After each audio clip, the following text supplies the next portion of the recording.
Hi, this is Jiaxi Tang from Fraser University. I'm here to introduce my KDD 2018 paper, Ranking Distillation. This work is done by me and my supervisor, Professor Wang. First, I want to point out that nowadays, the recommendation models are becoming more and more complex.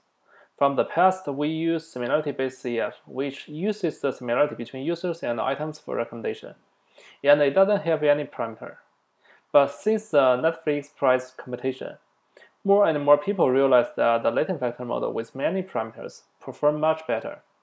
And recently, recommendation model based on neural networks is more and more popular. But the thing is, it introduces even more parameters. In practice, a model with more parameters usually has better performance. But when deployment, a model with larger size has more serving cost, which is an issue. To solve this issue, researchers come up with a method called knowledge distillation, from which we can have a model that is not too large, but has considerable performance. The knowledge distillation is a learning paradigm, and is mostly used in image classification. Traditionally, we train a model from the dataset. For a certain image, we use its corresponding label from the dataset as our target.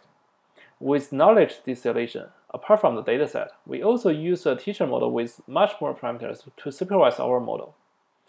The teacher model can provide more information and thus makes our smaller model more robust, more generalizable, and perform better.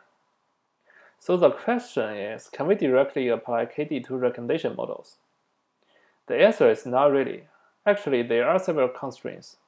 First, KD is for classification problem, not for ranking problem, as in recommender system. They have totally different goals. And second, for each training instance, KD requires to compute the scores for all classes, which is not a big deal for image classification, but it is too expensive for recommendation.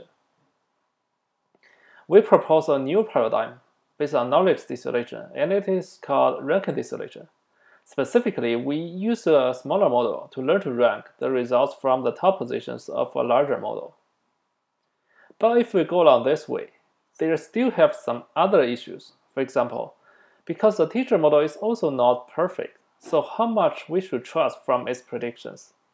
We propose our solutions for these issues, and finally, we get a recommendation model with fewer parameters, but with high performance. If you want to know more about the details, check our paper.